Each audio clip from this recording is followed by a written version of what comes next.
Hello everybody les amis, salut, c'est Sébastien sur Actualia en YouTube et www.actualia.fr. Alors, je ne sais pas si vous le savez, mais Firefox version 134 est arrivé dans les bacs, une mise à jour axée sur l'ergonomie et les performances chez monsieur Firefox.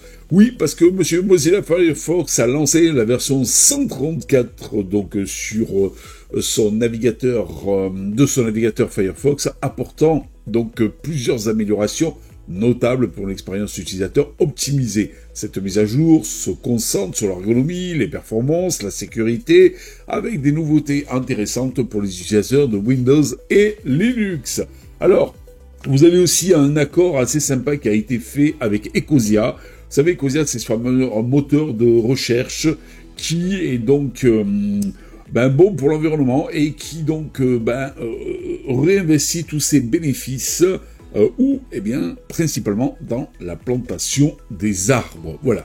Alors, amélioration majeure. Donc, pour monsieur Firefox 134, n'est-ce pas? Vous avez le support du touchpad Hold sur Linux.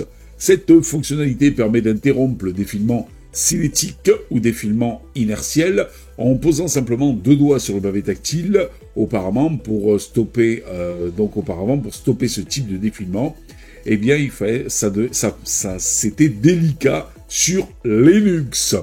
Cette amélioration offre donc un contrôle plus précis et une navigation plus fluide. La lecture accélérée matérielle des vidéos HEVC sous Windows. Firefox 134 introduit le support matériel pour le décodage des vidéos HEVC, vous voyez par là H, 265 sous Windows. Cela se traduit par une lecture plus fluide et une consommation des ressources réduite pour ce format vidéo, améliorant ainsi l'expérience de visionnage et l'autonomie des appareils. Notons que Mozilla a longtemps résisté à l'intégration de ce codec en raison des brevets qui l'entourent, car vous savez que M. Mozilla veut être un maximum libre et open source. Amélioration du blocage des pop-up. Firefox 134 affine donc son blocage des fenêtres pop-up en suivant de plus en plus près la spécification du modèle HTML pour l'activation transitoire de l'utilisateur. L'objectif est de réduire les blocages erronés et d'éviter une trop grande agressivité du navigateur, tout en maintenant une protection efficace contre les pop-up indésirables. Et ça, c'est pas fait pour nous déplaire. Amélioration donc de l'interface des cartes de contenu recommandé. L'interface des cartes pour les contenus recommandés a été revue pour les utilisateurs avec des écrans plus larges. Jusqu'à 4 colonnes peuvent désormais être affichées, optimisant ainsi l'utilisation de l'espace disponible en offrant une meilleure présentation des contenus. Correction de sécurité. Notre ami Firefox 134 apporte également des correctifs de sécurité importants, colmatant 11 failles dont 3 critiques. Parmi ces failles, on note des corrections concernant la redirection vers des schémas de protocole invalides, pouvant permettre l'usurpation de la barre d'adresse et des corrections de bugs de corruption de la mémoire. Autre amélioration et correction, des améliorations générales de performance et de stabilité sont également incluses dans cette mise à jour. Diverses corrections de bugs mineurs ont été apportées pour améliorer l'expérience globale. Donc c'est disponible où et comment? Firefox 134 est disponible en téléchargement sur le site officiel de Mozilla. Il est aussi en Flatpak sur le FlatHub. La mise à jour est également déployée automatiquement pour les utilisateurs ayant activé les mises à jour automatiques.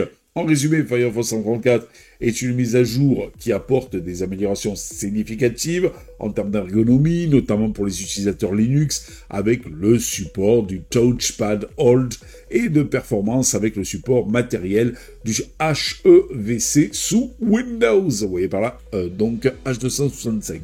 Les corrections de sécurité et les améliorations de l'interface contribuent également à une expérience utilisateur plus agréable et sécurisée. Il est donc recommandé de mettre à jour votre navigateur vers la dernière version. Normalement, votre distribution Linux préférée vous l'indiquera pour que vous puissiez le faire. Voilà, c'est tout pour aujourd'hui. N'oubliez pas le pouce en l'air, n'oubliez pas de vous abonner. Tout ça, eh bien tout simplement pour nous encourager dans cette belle aventure multimédia.